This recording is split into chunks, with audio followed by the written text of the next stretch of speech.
എങ്ങനെ നോമ്പ് നമ്മൾക്ക് ഫലപ്രദമായി ഉപയോഗിക്കാൻ കഴിയുന്നുള്ളതിനെക്കുറിച്ചും കൂടി ഒരു ചിത്രം നൽകുകയാണ്. അതിലൊന്ന്, ഇബാദത്തുകൾക്കൊരു ടൈം ടേബിൾ വെക്കണം എന്നുള്ളതാണ് എനിക്ക് പറയാനുള്ളത്. നമ്മളെ ഇബാദത്തുകൾക്ക് നമ്മൾ പലപ്പോഴും അങ്ങനെ ഒന്നും ആലോചിച്ചിട്ടുണ്ടാവില്ല, എങ്ങനെ പോകുന്നുണ്ടാവും. ഒന്ന് ആലോചിച്ച് നോക്കിയാൽ നമ്മളെ സമയം ഒന്ന് ആദ്യം ഒന്ന് വിലയിരുത്തി നോക്കുക. നിങ്ങൾ 30 ദിവസമാണ് നമുക്ക് നോമ്പ് കിട്ടുക, പൂർണ്ണ നോമ്പ് കിട്ടുകയാണെങ്കിൽ അല്ലേ. പ്രാവശ്യം 30 കിട്ടുമെന്ന് സംശയമാണ്. 29 ആകുമെന്നാണ് തോന്നുന്നത്. അപ്പോൾ 30 ദിവസം കിട്ടുകയാണെങ്കിൽ 24 മണിക്കൂർ വെച്ച് കൂട്ടിയാൽ 720 മണിക്കൂറാണ് മൊത്തം ഉള്ളത്. അതിൽ ഒരു 8 മണിക്കൂർ ഉറക്കത്തിന് വേണ്ടി നീക്കി വെക്കുകയാണെങ്കിൽ 240 മണിക്കൂർ അങ്ങനെ പോവും. ബാക്കി 480 ചുരുങ്ങും. അതിൻ്റെ കണക്ക് ഞാൻ കാണിച്ചിട്ടുണ്ട്. പിന്നെ ഇനി ഒരു ജോലിക്കൊക്കെ പോണ ആളാണെങ്കിൽ ഒരു 6 മണിക്കൂർ ജോലിയുള്ള ആളാണെന്ന് കണക്കൂട്ടുകയാണെങ്കിൽ 180 മണിക്കൂർ അതിനും പോവും. ബാക്കി 300 ഉള്ളൂ. പിന്നെ പ്രാഥമിക കർമ്മങ്ങൾക്ക് കുളിയും മറ്റു കാര്യങ്ങൾക്കൊക്കെ ആയിട്ട് ഒരു അരമണിക്കൂർ വീതം കൂട്ടുകയാണെങ്കിൽ 15 മണിക്കൂർ അങ്ങനെയും പോകും.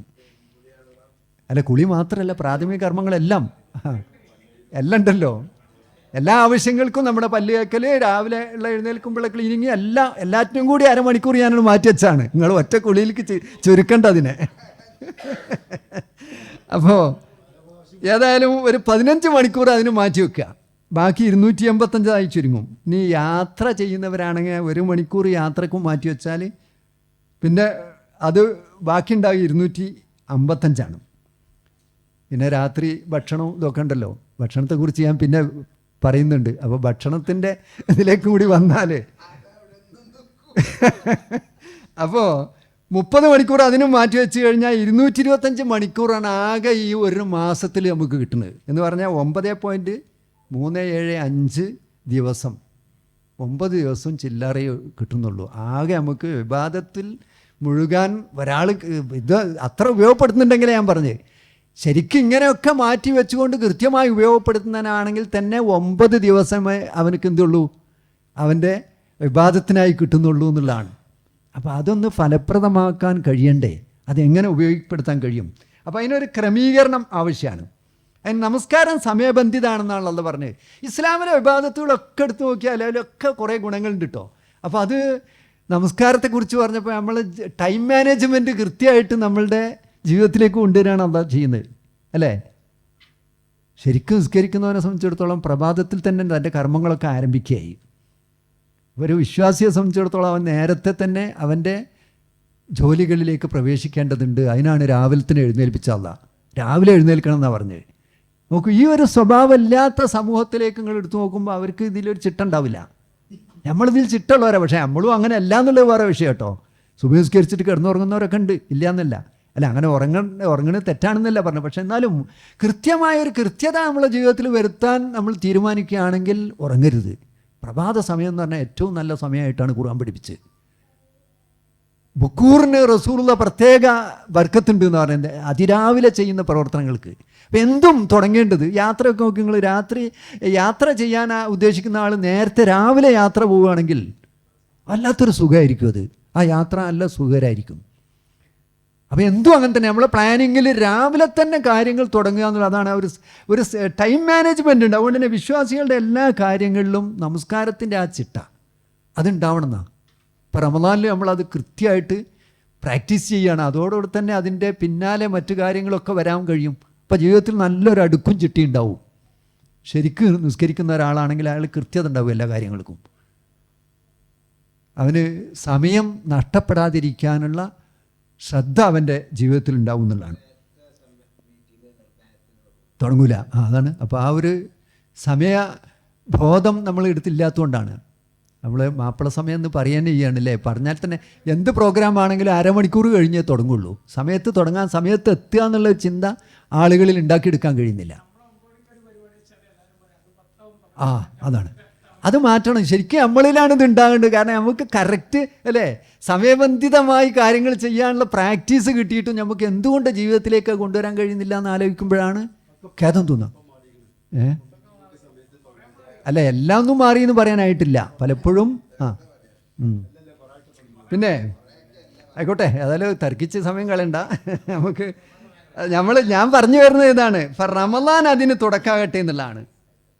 ഞാൻ ആയിട്ടില്ലെങ്കിൽ ഇതാ അതിന് റമദാൻ, നമുക്ക് ഈ റമദാനോടുകൂടെയെങ്കിലും ഞാൻ അങ്ങനെയാകും, എൻ്റെ കാര്യങ്ങളൊക്കെ സമയത്ത് ചെയ്യുന്ന രൂപത്തിലേക്ക് വരും എന്ന് നമുക്ക് എന്തുകൊണ്ട് ആലോചിച്ചുകൂടാ? അപ്പോഴാണ് നമ്മൾ ആ ട്രെയിനിങ് റെഡിയാവുള്ളൂ. അപ്പം അത് വേണം, സമയത്ത് കാര്യങ്ങൾ ചെയ്യുക. ഞാൻ എന്തുണ്ടെങ്കിലും അതിന് കൃത്യത ഉണ്ടാവും, അല്ലേ? വിവാഹമാണെങ്കിൽ എത്ര സമയമാണ് വിവാഹത്തിലൊക്കെ പോകുന്നത്, പറഞ്ഞ സമയത്ത് നിക്കാഹ് നടത്താൻ കഴിയില്ല, അങ്ങനെ പോവുകയാണ്. അപ്പോൾ അതൊരു നിർബന്ധ ബുദ്ധി നമ്മളിൽ ഉണ്ടായിക്കഴിഞ്ഞാൽ അതൊരു ആകർഷകവുമാകും, ടൈം മാനേജ്മെൻറ്റ് നമ്മുടെ ജീവിതത്തിലേക്ക് വരും. അപ്പോൾ ഉണ്ടാവണം അങ്ങനെ ഒരു ക്രമീകരണം ഈ റമദാനോടുകൂടെയെങ്കിലും ഉണ്ടാകട്ടെ എന്നാണ്. പക്ഷേ വേറൊന്ന്, ഈ മീറ്റിങ്ങുകളൊക്കെ സമയത്ത് തുടങ്ങുന്ന ഒരു രീതി ഉണ്ടായാൽ ആളുകൾ നേരക്ക് വരും. ഞങ്ങൾക്ക് ഉണ്ടാക്കും അനുഭവമുണ്ട്. അല്ല, ഞങ്ങൾ നേരത്തെ ISM ഉണ്ടായിരുന്നൊരു സമയത്ത് ഞങ്ങളങ്ങനെ വ്യവസ്ഥ വെച്ചിട്ട് അത് കൃത്യമായിട്ട് നടന്നിരുന്നില്ലേ, സമയബന്ധിതമായി തന്നെ. സ്റ്റേറ്റ് കമ്മിറ്റി കൂടുമ്പോൾ കൃത്യമായിട്ട് ആ സമയത്ത് ഞങ്ങൾ തുടങ്ങും, ഉള്ള ആളെ വെച്ച് തുടങ്ങും. അതുകൊണ്ട് തന്നെ എല്ലാവരും കൃത്യമായിട്ട് വരും. അങ്ങനെ രീതിയിലേക്ക് ഞങ്ങൾക്ക് മാറ്റാൻ കഴിഞ്ഞിരുന്നു. അപ്പോൾ അത് തീർച്ചയായിട്ടും കഴിയുന്നതാണ്. നമ്മൾ കുറച്ചാൾ ഒരുങ്ങുമ്പോൾ ശരിയാവും. മീറ്റിങ്ങിനൊക്കെ ആ സമയത്ത് എല്ലാവരും വരഞ്ഞ് വരാത്തവനെ കാത്തിരിക്കണ പരിപാടിയില്ല. ഇതുവരെ നിസ്കരിക്കാൻ വരെ, പെരുന്നാൾ നിസ്കാരത്തിന് വരെ കാരണന്മാരെ കാത്തിരിക്കുന്ന രംഗമാണ് നമുക്ക് കാണാൻ. അയാൾ വരാണ്ട് ഒന്ന് കുറച്ചും കൂടി കഴിയട്ടെ, ഇമാമിനോട് പറയുകയാണേ, ഒരു ലേശം കൂടി ഒന്ന് താമസിക്കണം, കാരണം അവർ കൊണ്ട് വന്നിട്ടില്ല എന്ന്. അപ്പോൾ അത് മാറ്റണം. ആ സമയത്ത് തുടങ്ങുന്നുള്ളൊരു രീതിയിലേക്ക് നമുക്ക് വരാൻ കഴിയണം. പിന്നെ ഖുർആനുമായുള്ള നിരന്തര ബന്ധം, അതാണ് അടുത്ത് പറയാനുള്ളത്. നമ്മളെ ഖുർആൻ ഇറങ്ങിയ മാസം എന്നുള്ള നിലക്കാണല്ലോ. അപ്പോൾ എന്ത് ചെയ്യണം? ഖുർആൻ പാരായണം, മനഃപ്പാടമാക്കൽ, അതൊക്കെ ഇപ്പോൾ നമ്മൾ അതിൻ്റെ ടൈം മാനേജ്മെൻറ്റ് വേണമെന്ന് പറഞ്ഞല്ലോ, ഒരു ഷെഡ്യൂൾ, ടൈം ടേബിൾ വേണമെന്ന് പറഞ്ഞല്ലോ. അപ്പോൾ ആ ടൈം ടേബിൾ എങ്ങനെ ഉണ്ടാക്കും? ഖുർആൻ പാരായണം, മനഃപ്പാടമാക്കൽ, അർത്ഥം പഠിക്കൽ, ആഴത്തിലുള്ള പഠനം, ഇതൊക്കെ നമ്മളെ മനസ്സിലൊരു പ്ലാനിങ് ഉണ്ടാവണം. ഉണ്ടായാലും നടക്കും എന്നുള്ളതാണ്. ഖുർആൻ നമ്മളെ സ്വാധീനിക്കുന്നുണ്ടോ നമ്മൾ പഠിച്ചു നോക്കേണ്ടത്. നമ്മളെ ജീവിതത്തിലേക്ക് ഖുർആൻ്റെ സ്വാധീനം എത്ര ഉണ്ടായിട്ടുണ്ട്? പല ആളുകളുടെയും സ്വഹാബ കിറാമിൻ്റെ ഒക്കെ ചരിത്രം എടുത്ത് നോക്കിയാൽ അവരെ ഖുർആൻ ഒരായത്താണ് അല്ലേ, ഉമർ ബിൻ ഖത്താബ് റളിയല്ലാഹുവിനെ ഇസ്ലാമിലേക്ക് എത്തിച്ച ഒരൊറ്റ ആയത്താണ് കേട്ടപ്പോഴാണ് അല്ലേ. അതേപോലെ ഒരു ചരിത്രമുണ്ട്, ഫുദൈൽ ബിൻ ഇയാദ്, നിങ്ങൾ കേട്ടിട്ടുണ്ടായിരിക്കും ചിലപ്പോൾ. അയാളൊരു കൊള്ളക്കാരനായിരുന്നു. അയാൾ ഇസ്ലാമിലേക്ക് വരുന്നതേ ഒരൊറ്റ ആയത്ത് കേട്ടതിൻ്റെ പേരിലാണ്. അയാൾ കൊള്ളക്കാരൻ എന്ന് പറഞ്ഞാൽ കൊള്ളക്കാരൻ മാത്രമല്ല, വളരെ മോശം ജീവിതം നയിച്ച ആളാണ്. അങ്ങനെ ഒരു ദിവസം മൂപ്പര് എന്ത് ചെയ്യണമെന്നറിയോ, ഒരു പെണ്ണിനേറ്റ് ബന്ധമുണ്ടായിരുന്നു. അപ്പോൾ കാമുകിയുടെ അടുത്തേക്ക് അദ്ദേഹം രാത്രി പോവുകയാണ്. പോയിട്ട് ഒരു മതിൽ ചാടിക്കടന്നിട്ട് വേണം അവളുടെ അടുത്തെത്താൻ. കള്ളത്തരത്തിലല്ലേ. അപ്പോൾ മതിൽ ചാടി കടക്കാൻ, മതിൽ കയറുമ്പോൾ അയാൾ ഇങ്ങനെ ഒരു ഖുർആനായ തോന്നുന്നു കേൾക്കുകയാണ്. അലം യഗ്നില്ലദീന ആമനു അൻ തഖ്ശഅ ഖുലൂബുഹും ലിദിക്രില്ലാഹ്. ആയത്താണ്ട് കേട്ടപ്പോൾ ഇങ്ങനെയുണ്ട്, അതങ്ങ് സ്വാധീനിച്ചു പോയി. ഓ, സമയമായിട്ടില്ലേ എന്ന് അള്ളാഹ് ചോദിക്കുന്ന ചോദ്യം എന്താ? കാന യാഷിക്കു ജാരിയ വൈനമാ യർത്തഖി അൽ ജുദ്റാൻ ഇലൈഹ ലൈലൻ. രാത്രി അവളെ അടുത്തേക്ക് ഇങ്ങനെ ചുമര് കയറാണ്. സമിയ ഖാരിയൻ യത്ലു, ഒരാളിങ്ങനെ ഖുർആൻ ഓതുന്നത് കേൾക്കുകയാണ്. കേട്ട ആയത്ത് ഇതാണ്, അലം യഗ്നില്ലദീന ആമനു അൻ തഖ്ശഅ ഖുലൂബുഹും ലിദിക്രില്ലാഹ്.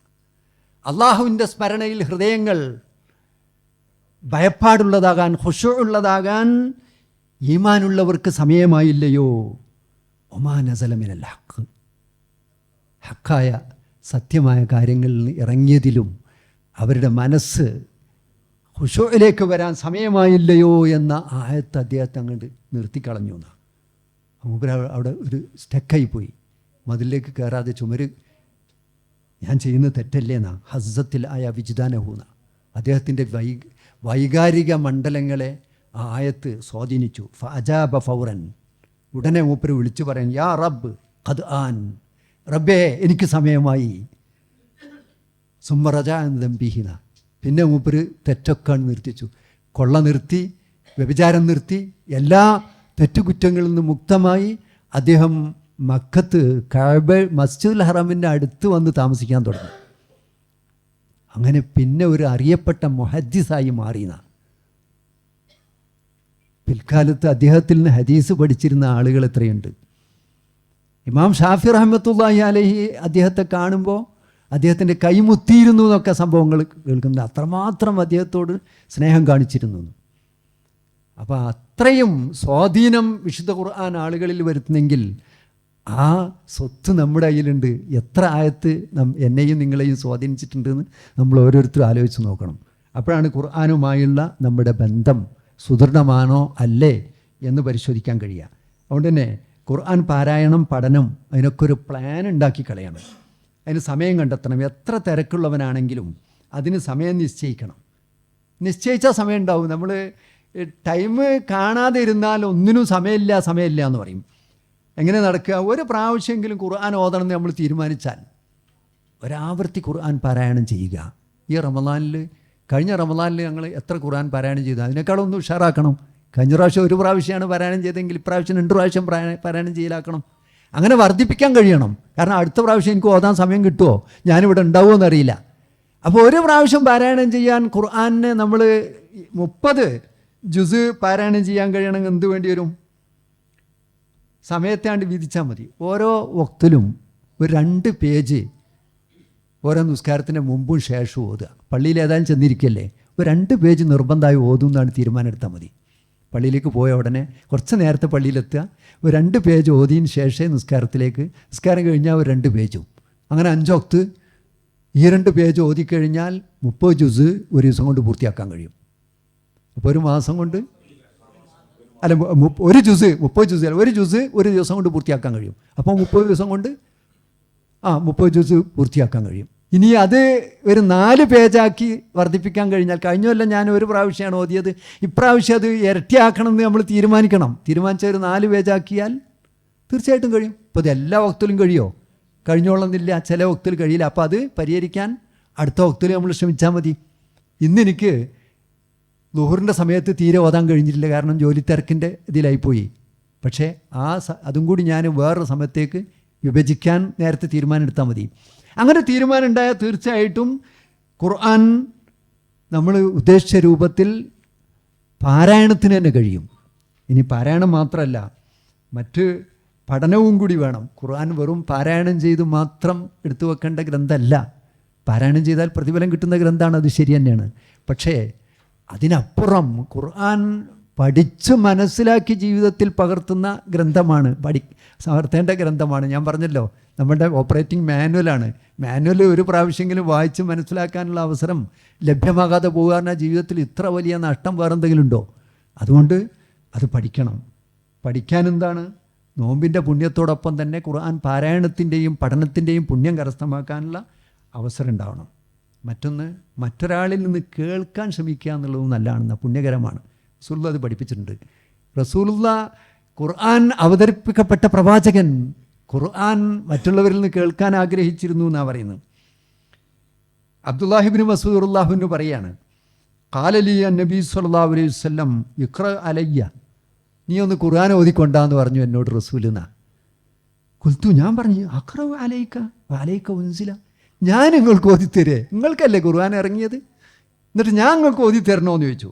ഖാല, അപ്പോൾ റസൂലുള്ളാഹി പറഞ്ഞു, ഇന്നി ഉഹിബ്ബു അൻ അസ്മഅഹു മിൻ ഗൈരി, മറ്റൊരാളിൽ നിന്ന് അത് കേൾക്കാൻ എനിക്കിഷ്ടമുണ്ട്, അതുകൊണ്ട് നീ ഒന്ന് ഓതണം, ഞാൻ കേൾക്കട്ടെ എന്ന് പറഞ്ഞു. അപ്പോൾ ഖുർആൻ കേൾക്കാനുള്ള അവസരം ഉണ്ടാക്കാമെന്ന്. യാത്രയിലൊക്കെ നമുക്ക് കേൾക്കാനുള്ള അവസരം ഉണ്ടാക്കാം. സ്വന്തമായ വണ്ടിയിലൊക്കെ പോകുന്നവരാണെങ്കിൽ അവർക്ക് ഒരു ഖുർആൻ പാരായണം അത് കേൾക്കാലോ, അതും പുണ്യകരമാണ്. അത് റസൂലുള്ളാഹി ഇഷ്ടപ്പെട്ടിരുന്നു എന്നാണ് ഹദീസിലുള്ളത്. അപ്പോൾ തീർച്ചയായിട്ടും നമ്മുടെ ജീവിതത്തിൽ അങ്ങനെ ഒരു മാറ്റം നാം തയ്യാറാവേണ്ടതുണ്ട്. ഖുർആൻ പഠനം, മനപ്പാടമാക്കൽ, ഇതൊക്കെ വേണം. മനപ്പാടാക്കാനും ശ്രമിക്കണം. ഞാൻ ചോദിച്ചല്ലോ, എത്ര ആയത്ത് മനപ്പാടാക്കിയെന്ന് ചോദിച്ചല്ലോ അല്ലേ? അതിന് നിങ്ങൾക്ക് ഉത്തരം കിട്ടിയിട്ടുണ്ടാവും. അപ്പോൾ ഞാൻ അതിൽ പോക്കാണോ, ഞാൻ എത്ര വിജയിച്ചു എന്നുള്ളതിന് ഉത്തരങ്ങൾ മനസ്സിൽ ഇപ്പോൾ എല്ലാവരുടെ മനസ്സിലും ഉണ്ടാവും. എങ്കിൽ 5 ആയത്ത് ഒരു ദിവസം ചുരുങ്ങിയത് മനപ്പാടാക്കാൻ ശ്രമിച്ചു നോക്കൂ. എന്നാൽ റമദാൻ കഴിയുമ്പോൾ 150 ആയത്ത് നമുക്ക് കിട്ടിയിട്ടുണ്ടായിരിക്കും. ഞാനൊരു ചുരുങ്ങിയ ചെറിയ രൂപത്തിൽ മനപ്പാടാക്കാനുള്ള ഇതാണ് പറയുന്നത്. അതിൽ കൂടുതൽ കഴിയുന്നവരുണ്ടാവും, കുറയുന്നവരുണ്ടാകാം. ചിലപ്പോൾ അത്രയൊന്നും 5 ആയത്തൊന്നും ഒരു ദിവസം കഴിയാത്തവരുണ്ടാകാം. ഇനി 5 ഇല്ലെങ്കിൽ 2 ആയത്ത് ഒരു ദിവസം മനപ്പാടാക്കുമെന്ന് തീരുമാനിച്ചാൽ, മനപ്പാടാക്കുക എന്ന് പറഞ്ഞാൽ പല പ്രാവശ്യം ആ ആയത്ത് ആവർത്തിച്ചാലാണ് മനപ്പാടാവും. ഖുർആൻ ഇത്ര വേഗം മനപ്പാടാവുന്ന ഒരു സാധനം ഇല്ല എന്ന് എൻ്റെ അഭിപ്രായം. നിങ്ങളെൻ്റെ ഈ ചെറിയ കുട്ടികളൊക്കെ എത്ര പെട്ടെന്നാണ് ഖുർആൻ ഹിഫ്ലാക്കുന്നതല്ലേ. അപ്പോൾ ഹിഫ്ലാക്കാൻ ഒരാൾ തീരുമാനമെടുത്താൽ വേഗത്തിൽ കഴിയുന്നുള്ളതാണ്. അപ്പോൾ 5 ആയത്തുണ്ടെങ്കിൽ 150 ആയത്ത്, അതുമാതിരി അർത്ഥവും ആശയവും വായിക്കുന്നിടത്ത് ഒരു 20 പേജ് ഒരു ദിവസം വായിക്കുന്ന തീരുമാനമെടുക്കുക. എല്ലാവർക്കും കഴിഞ്ഞോളന്നില്ല. കഴിയുന്ന ആളുകൾ അതിൽ കൂടുതൽ വായിക്കുന്നു തീരുമാനിക്കുന്നവർ, തീരുമാനം നമ്മൾ ഉണ്ടാക്കണം എന്ന് ഞാൻ പറഞ്ഞു. ടൈം ടേബിൾ വേണമെന്ന് പറഞ്ഞാൽ അതിനാണ്. എത്രയെന്ന് എൻ്റെ സാധ്യത എനിക്ക് വിലയിരുത്താം. നിങ്ങളുടെ സാധ്യത നിങ്ങൾക്ക് വിലയിരുത്താം. ഓരോരുത്തരുടെയും സാധ്യമായത് ചെയ്തു എന്ന് അള്ളാൻ്റെ മുമ്പിൽ പറയാൻ കഴിയണം. പടച്ചോനെ, എനിക്ക് സാധ്യമായതൊക്കെ ചെയ്തിട്ടുണ്ട്. ഒരു 20 ആയത്തിൻ്റെ തഫ്സീർ വായിക്കാൻ, അല്ലെങ്കിൽ ഒരു 10 ആയത്തിൻ്റെ തഫ്സീർ വായിക്കാൻ ഞാൻ നിത്യവും ശ്രമിച്ചിരുന്നു. റമദാൻ അങ്ങനെ ഫലപ്രദമാക്കിയിരുന്നു എന്ന് നമുക്ക് അള്ളാൻ്റെ അടുത്ത് പറയാൻ കഴിയണം. അതിനങ്ങനെ ഒരു പ്ലാനിങ് നമ്മളെ മനസ്സിലുണ്ടായാലേ കഴിയുള്ളൂ. അതാ നേരത്തെ പറഞ്ഞ ഹത്താ യോയിറു മാബി അംഫുസീന, നമ്മൾ തയ്യാറാവണം, എന്നാലേ മാറ്റം വരുള്ളൂ. അള്ള എന്നെ ഇങ്ങോട്ട് ഖുർആൻ വായിക്കാൻ തയ്യാറാക്കുമെന്ന് കരുതരുത്. തയ്യാറാവാൻ നാം തീരുമാനിച്ചാൽ തീർച്ചയായിട്ടും നടക്കും. പിന്നെ രാത്രി നമസ്കാരത്തിൻ്റെ പ്രത്യേകതയാണ്. നമ്മളെ സമയം എത്രക്കാണ് ഇത് നിർത്തൽ? ഞാൻ മറന്നുപോയി. 9 മണിക്കല്ലേ? അല്ലേ, നമുക്ക് നിങ്ങൾ പറഞ്ഞ സമയത്ത് നിർത്തും. 9 മണിക്ക് അവസാനിപ്പിക്കാം. 5 മിനിറ്റ് കൂടി ഇൻഷാ അല്ലാഹ്. രാത്രി നമസ്കാരത്തിൻ്റെ പ്രത്യേകത കൂടി, ശ്രേഷ്ഠത കൂടി മനസ്സിലാക്കിക്കൊണ്ട്, രാത്രി നമസ്കാരം എന്ന് പറയുമ്പോൾ റസൂലുള്ളാഹി പറഞ്ഞത് അഫ്ളലു സിയാമി ബഅദ റമളാൻ ഷഹ്റുല്ലാഹിൽ മുഹറം വ അഫ്ളലു സലാത്തി ബഅദൽ ഫരീള സലാത്തുൽ ലൈൽ. നോമ്പിൽ ഏറ്റവും ശ്രേഷ്ഠകരമായത് റമളാൻ കഴിഞ്ഞാൽ പിന്നെ മുഹറത്തുള്ള നോമ്പാണെന്നാണ് ഏറ്റവും ശ്രേഷ്ഠമായത്. എന്നാൽ സ്വലാത്തിൽ, നമസ്കാരത്തിൽ, ഫർദ് നമസ്കാരങ്ങൾ കഴിഞ്ഞാൽ ഏറ്റവും ശ്രേഷ്ഠകരമായത് സ്വലാത്തുൽ ലൈലാണെന്നാണ്. ഖിയാമുൽ ലൈൽ, രാത്രി നമസ്കാരം. അതിപ്പോൾ ഖിയാമുൽ ലൈലല്ലാതെ ആകുന്നുണ്ട്. പക്ഷേ സാധ്യമാകുന്ന ആളുകൾ അത് രാത്രിയിലേക്ക് മാറ്റാൻ ശ്രമിക്കണം എന്നെൻ്റെ അഭിപ്രായം. നമ്മൾ ഈ തറാവീഹ് എന്നത് ഇശാസ്കാരം കഴിഞ്ഞ ഉടനെ നടക്കുന്നൊരു നമസ്കാരമാണ് അല്ലേ? അതിപ്പോൾ ബഹുജനങ്ങളെ ഉൾക്കൊള്ളാൻ പറ്റിയൊരു നമസ്കാരം അതാണ്. കാരണം എല്ലാവർക്കും ഒരേപോലെ കഴിഞ്ഞു. പക്ഷേ നമുക്ക് സാധ്യമാകും നമ്മൾ ചിന്തിച്ച് നോക്കണം. ഉണ്ടെങ്കിൽ എന്തുകൊണ്ട് നമുക്ക് രാത്രിയിൽ നമസ്കരിക്കുന്ന രൂപത്തിലേക്ക് അതിനെ മാറ്റിക്കൂടാ? റസൂലുള്ളാഹിയുടെ നമസ്കാരമൊക്കെ രാത്രിയിലായിരുന്നു. ആ സമയത്ത് നമസ്കരിക്കുന്നതിന് വലിയ പ്രാധാന്യമുണ്ട്, വല്ലാത്തൊരു മാനസിക സന്തോഷവും ഉണ്ടാവും. ഞാൻ കൊല്ലങ്ങളായിട്ട് തറാവീഹിൽ കൂടാറില്ല. സ്വന്തമായി ഞങ്ങൾ വീട്ടിലൊരു ജമാഅത്ത് ഉണ്ടാക്കലാണ് രാത്രി നമസ്കാരം. അപ്പം അങ്ങനെ നമുക്ക് മാറ്റം വരുത്താൻ തീരുമാനിച്ചാൽ കഴിയുന്ന ഞാൻ പറഞ്ഞത്. ഒരു ഹദീസിൽ അങ്ങനെ ഒരു സൂചന ഉണ്ട്. പക്ഷെ അത് ഇതിനെക്കുറിച്ചാണോ എന്നുള്ളത് കൃത്യമായിട്ടൊരു പഠനവിധേയമാക്കേണ്ടതാണ്. ശരിക്ക് തറാവീഹ് എന്നുള്ളത് റസൂലുള്ളാഹിയുടെ കാലഘട്ടത്തിൽ ഉണ്ടായിരുന്നില്ലല്ലോ, ഇല്ല. അപ്പോൾ പിന്നീട് ഇമാമിൻ്റെ കൂടെ അത് പൂർത്തിയാക്കിയാൽ അവന് എന്തോ പ്രത്യേക പുണ്യമുണ്ട് എന്ന് പറഞ്ഞിട്ടുള്ള ഹദീസാണ്. പക്ഷേ ആ ഹദീസ് അതിൻ്റെ സാഹചര്യവും കൂടി പഠിക്കാതെയാണ് ഇവർ അത് പ്രചരിപ്പിക്കുന്നത് എന്നുള്ളതാണ്. സത്യത്തിൽ രാത്രി നമസ്കരിക്കുന്ന ഒരാളെ സംബന്ധിച്ചിടത്തോളം റസൂലുള്ളാഹിയുടെ ഹദീസുകളും മറ്റ് ഹദീസുകളൊക്കെ വെച്ച് പഠിച്ചു നോക്കുമ്പോൾ ഒരാൾ അങ്ങനെ നിർത്തിപ്പോയാൽ അയാൾ കുറേയും കൂടി പുണ്യം ആഗ്രഹിച്ചുകൊണ്ട് നല്ല സമയത്ത് നിസ്കരിക്കാൻ വേണ്ടിയല്ല അദ്ദേഹം പോണത്. അപ്പോൾ അത് ഒരിക്കലും മനസ്സിനോട് യോജിക്കുന്ന ഒരു വിധിയല്ല അത് ഇമാമിനോട് കൂടെ പൂർത്തിയാക്കി പോകണം എന്നുള്ളത്. അലങ്കോലാകുന്നുണ്ട് എന്നുള്ള പ്രശ്നമുണ്ട്. പക്ഷേ അലങ്കോലാകുന്നത് പറഞ്ഞത് ഒരു നല്ല കാര്യത്തിന് വേണ്ടിയാണെങ്കിൽ അത് അലങ്കോലായിക്കോട്ടെ എന്ന് വെച്ചൂടെ? അത് അതിനിടയിൽ അവർക്ക് പുറത്തു പോകാനുള്ളൊരു അവസരം ഉണ്ടാകണം എന്നുള്ള ഉള്ളല്ലോ. അങ്ങനത്തെ ഇതുണ്ടാവുക. പക്ഷേ നമ്മൾ വേറെ ഒന്ന്, നമ്മളെ സംബന്ധിച്ചിടത്തോളം ഇതിങ്ങനെ ഉണ്ട് എന്നുള്ളത് അവിടെ ബോധ്യപ്പെടുത്തിയാൽ മതി. രാത്രി നമസ്കാരം ഇവിടെ ഉണ്ട്, ഞങ്ങളത് രാത്രിയിലേക്ക് മാറ്റിയിരിക്കുന്നു. കാരണം രാത്രി നമസ്കരിക്കുന്നതിനാണ് ഹദീസുകളിലൊക്കെ ഖിയാമുൽ ലൈലിനെ കുറിച്ച് പഠിച്ചു നോക്കിയാൽ രാത്രി നമസ്കാരത്തിന് തന്നെയാണ് അതിൻ്റെ ഇത്. അത് ഇവിടെ നമ്മളൊരു സൗകര്യാർത്ഥം ഇങ്ങനെ ചെയ്യുന്നു എന്നുള്ളൂ. പിന്നെ റസൂലുള്ളാഹിയുടെ കാലത്ത് ഉമർ ഇബ്നുൽ ഖത്താബ് റളിയല്ലാഹുവിൻ്റെ കാലത്താണല്ലോ ഇപ്പോൾ ഈ രൂപത്തിൽ സംഘടിപ്പിക്കപ്പെട്ടു എന്ന് പറയുന്നത്.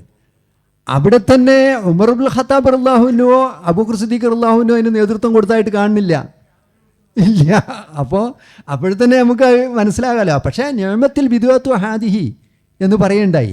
ഇതൊരു നല്ല വല്ലാത്ത ഇതായല്ലോ എന്ന് പറഞ്ഞാൽ ആളുകളൊന്നും നിസ്കരിക്കുന്നുണ്ടാവില്ല, എല്ലാവരും ഒന്നും ആ രാത്രി നിസ്കരിക്കുക എന്നുള്ള ഇതിൽ എത്തുന്നുണ്ടാവില്ല. അപ്പോൾ അവർക്കൊരു സൗകര്യാർത്ഥം അങ്ങനെ അല്ല, ഞാൻ പറഞ്ഞതല്ല, ഈ അന്ത്യയാമങ്ങളിൽ ഒബിൽ അസഹർ അന്ത്യയാമങ്ങളിലെ തഹജ്ജുദ് എന്ന രൂപത്തിലേക്ക് അത് എത്തുന്നില്ല, അത് തറാവീഹ ആകുന്നുള്ളൂ. അപ്പോൾ ആ രാത്രി നമസ്കാരത്തിൻ്റെ പ്രാധാന്യം അവിടെയും നമ്മൾ നേരത്തെ പറഞ്ഞ് വേണം. മൻ ഖാമ റമളാന ഈമാനം വഹ്തിസാബൻ ഗുഫിറ ലഹു മാ തഖദ്ദമ മിൻ ദംബിഹി.